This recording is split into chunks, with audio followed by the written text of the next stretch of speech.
So today's video is a continuation of the last video that I did on the why method. And I just wanted to talk a bit about drawing dynamic boxes and how to properly do that, right? Recently, somebody in the drawabox community was having trouble with this, and I just wanted to make a short video and explain this thing and explain how it's actually done. Okay. So I won't be going further into the why method. I will just link the previous video I made down below. And for the ones who are more interested in the why method, they can check that out. And yeah, let's just get this thing started. So basically, when drawing a dynamic box, the first thing you need to know, or well, you need to determine is in which axis you're gonna make that box dynamic, right?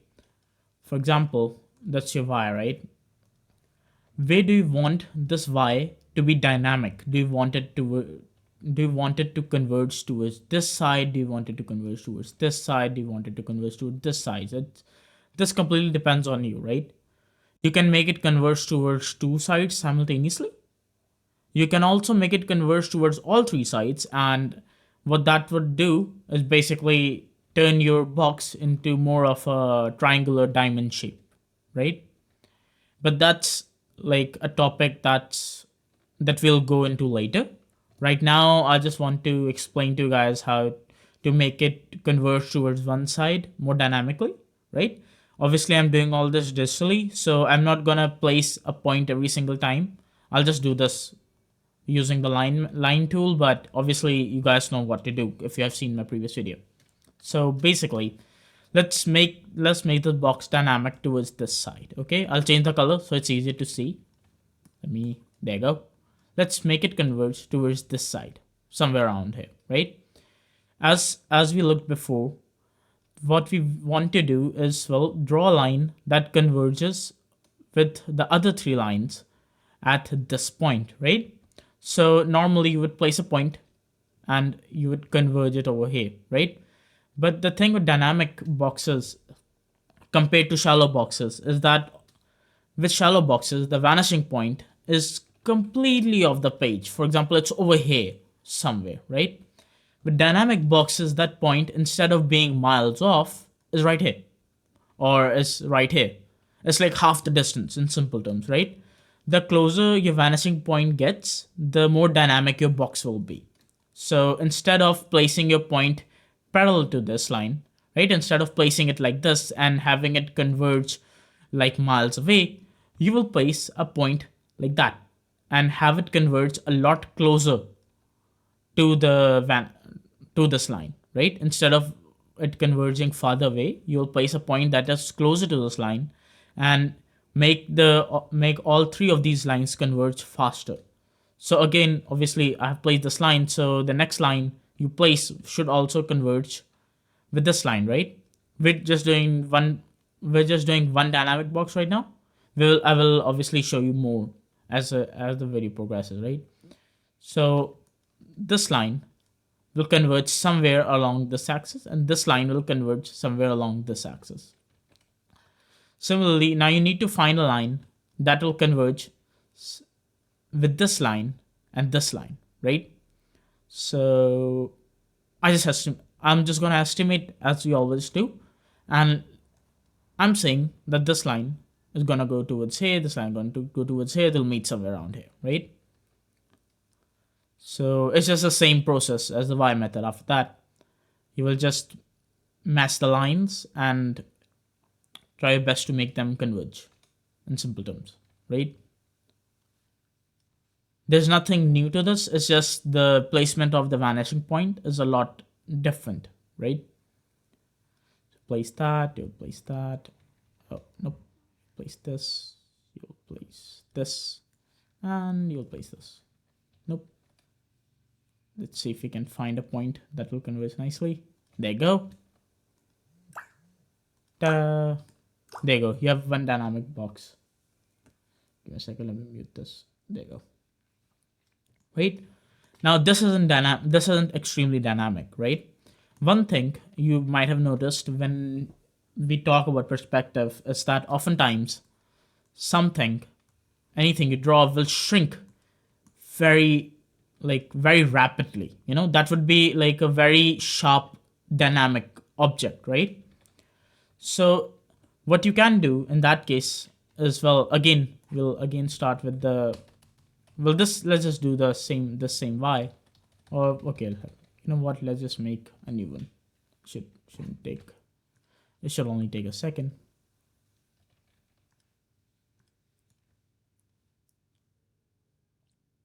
Right? One thing with dynamic boxes that you can do is that you can bring this point a lot closer to this line. It doesn't have to meet it like instantly, but the closer the vanishing point gets to it, the more closer this line will be to this line, right? Obviously, you can like turn it like that too if you want, but like obviously this line will, converge way too early. So the goal, let's try and make another dynamic box that's a lot more dynamic than this box. This is change the color, so it's easy to follow. And yeah, we'll draw a really dynamic. We want, the goal with this box is to make it dynamic in one axis, not all axes, right? Let's cover different axes after this one, okay? So you will draw a line that's really close to this line, and what they're converging like over here, right? So obviously the line you draw with for this line, you can make it parallel to it. I mean, I say it's parallel, but technically it will meet at some point, right? Because in reality, you rarely see something that's truly parallel, right? Everything, for example, even if you talk about just normal, let's take the Earth for example, right? The section you're seeing is this big, so obviously when you zoom in, it looks pretty straight, right?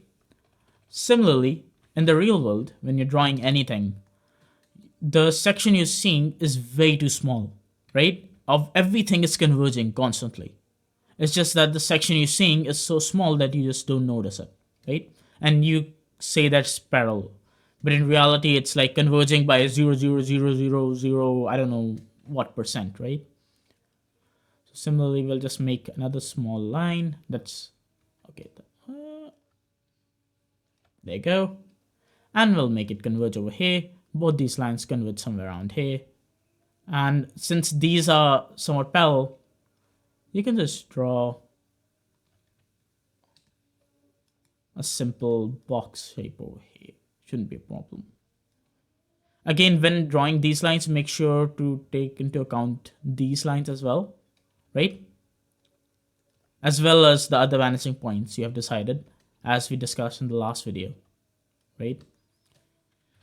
So that's one way we can make really dynamic boxes. Obviously, you're done with the, if you are at this stage, right? You're done with the first 50, you're done with the next 50, and you're currently doing the last 150 boxes, right? And the goal with the last 150 boxes is to mix it up. You have to draw really tall boxes, you have to draw really short boxes, you have to draw really dynamic and really shallow. It's a mix of everything, right? So next, it's all up to experimentation. You can, you can go over it again and again and get better at it, but obviously it's not something you will understand just by doing a couple boxes, right? Which is why there's 150 of them. So once you get a hang of it, you can move on to doing multiple boxes, doing a box that's dynamic in multiple areas, right? For example, let's take this box. Let's take this Y, for example. Now I want to make this dynamic in this side and this side. Okay, this is not the actual placement of the vanishing point. Okay, you know what? Let's just make this actual vanishing location of the vanishing point for demonstration's sake, right? Now the goal is to make it dynamic towards two areas. Meaning, if it's dynamic towards two areas, it won't be as dynamic towards the third area, right?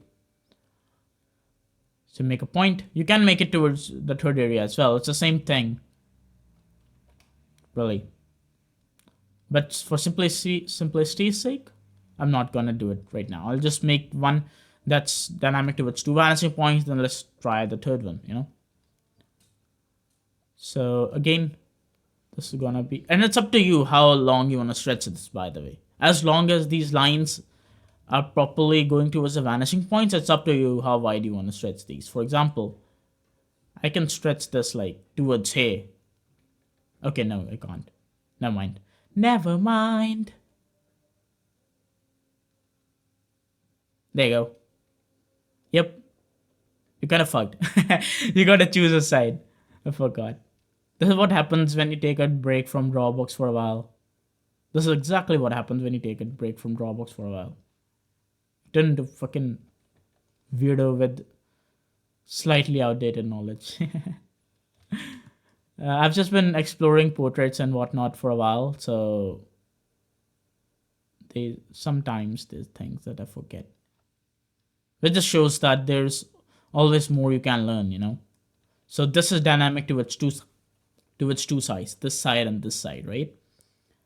Similarly, if you want to make it dynamic towards all three sides, which to be honest you will rarely need to do, but you can if you want. I mean, there's nothing stopping you, right? I'll just do it quickly with and extend the lines further because it's gonna take ages and I don't wanna, I'm lazy. So there you go. There you go.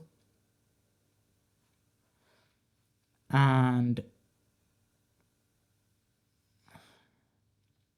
there you go. See, it's like the more dynamic you make all three sides, the more triangular it starts to get. So the lines for this one is like these, if you do the correction lines. See, it's still off because I'm doing this quickly, but you get the point. Give me a second. I actually forgot one of the lines. It's somewhere around here, right?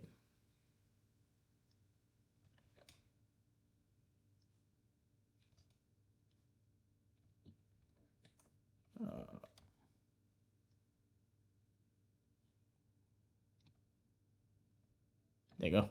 Somewhere around here. It's rough, but you should get the point across, There you go. So the more dynamic you make this, the more triangular it will get in simple terms. It's kind of similar to a fisheye lens, but that's like a topic that doesn't really concern you right now.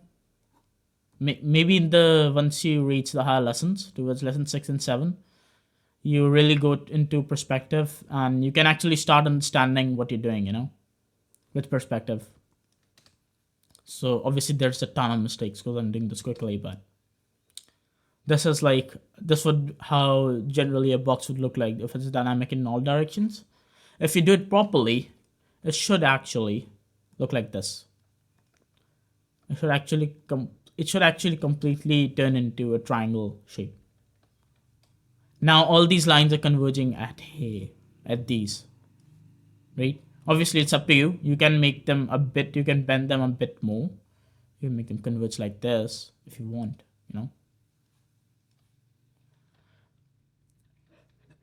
But that's pretty much it for the dynamic box. Obviously, once you start getting the hang of it, it becomes a lot easier. But the 250 boxes, to be honest, is all pure trial and error. Just being honest here, you can be better at it over time, but it's one of those things that you will continue to improve throughout your journey. With after lesson 1, you're expected to start your warm-ups because after you clear lesson 1, by the way, you're expected to start your warm-ups because it's that stage where once you're cleared, you're expected to know what you're doing when it comes to these basic exercises. And obviously the goal is to bring all these exercises in your daily warm-ups, do them again and again and again. And over time, obviously this isn't a quick process, art is a very slow process. Over time you'll get better at it, and over time you'll get more used to all the exercises. And as you continue to improve and as you continue to get better at these exercises, you will start to see similarities between each of them, and it will eventually translate into all of the other of your, what do you call it, all other sides of art, For example, once you do get good at drawing a basic box, right? What you can start to do is actually, and this is something we go over in lesson 6, so it's not really anything that's relevant to you, but I just wanted to show you guys something, and I enjoy showing people cool shit, so it is what it is. Cry about it. But once you start getting good at this is something. If you look at lesson 7, the Discord, if you look at the Discord for lesson 7, you'll notice something called vehicle intersections, where basically we use simple objects, simple shapes to create vehicles, right? Similar to form intersections, but it's more difficult since you're really careful about perspective. But this is pretty much a grid in simple terms, right? Just cause you don't have lines going towards a vanishing point, like solid lines going towards a vanishing point, does not mean this isn't a grid. This is just a small section of a grid, right? Normally you will have a horizontal line, then your box would be like that, right? This is the same. This box and this box is the same. This is just a small section of that entire grid. And obviously it's guessed, right? We're not working with solid vanishing points right now. We're working with vanishing points that we draw and guess in simple terms, right? Eventually get better at guessing, but still it's not 100% accurate, right? But truth be told, you don't really need to be 100% accurate with this. It depends on how far you want to go into perspective, but for now, for where we are so far, it doesn't really matter if you're 100% perfect at this. The goal is to get good enough. The goal is just to get good enough, because most people don't. Because truth be told, it doesn't matter after you're good enough. You can go further into it and improve on it further and further. But obviously, if you can do this from your imagination, you can obviously do this with a grid, right? So once you have a box like this, one thing you learn is to place objects inside this box towards lesson 6. And lesson 7, you like stray a bit away from this. Like you learn you're placing cubes in 3D and whatnot. But right now, let's just go with a simple box. You learn how to place things following these lines as guides and using these to place things properly in 3D space, right? So it can be anything really. For example, let's just draw a scooter, for example, right? Now I'll draw a line that's going in this direction. Draw a line and going in this direction. This is really rough, by the way, but I just wanted to show you something cool that we learned in lesson 7. Actually, this is kind of pretty similar to vehicle intersection. Actually, for example, you have 2 boxes now, right?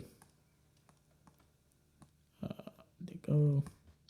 You can use these 2 boxes as guides to place more things inside of it and like refine it in simple terms. So you can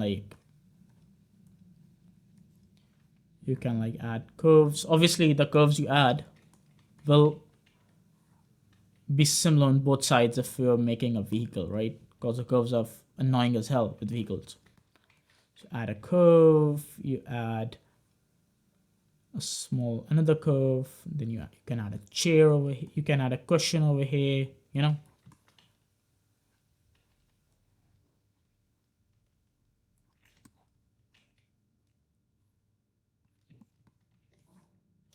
That's your cushion, that's your curve. You can like rotate it down a bit, and you can obviously, following this line, you can add a hood for the wheel. Again, following this line, you will rotate it outwards, then you will, it's pretty much the same. You're just following these lines as guides and drawing cool shit in simple terms. That's how drawing pretty much works, That's your cool ass wheel. Obviously, this can be way better if you spend time on it, but I'm just sketching. So that's your exhaust that's coming out from somewhere at the front.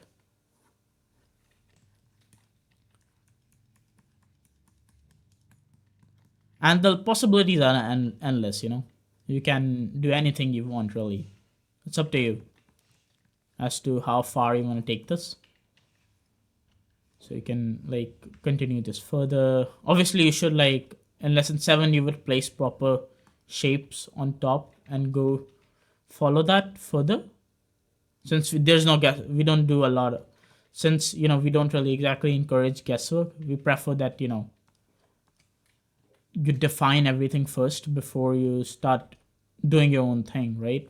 But obviously, once you're in the field and you're you know working properly, you won't have the time to have a grid every single time, right? You won't have the chance to have a grid every single time. So it's just it, you know. Turn it, then you go back, go like that, following this line, go back, then you again place a line like this, place two handles, place a line further like this, place an ellipse if you want, place a cool headlight, place another wheel over here. Again, following this line, you will like cut into it. Then you will again make a hood, add another ellipse. Normally you would place a line to like properly align those ellipses, but it is what it is. But generally, you know,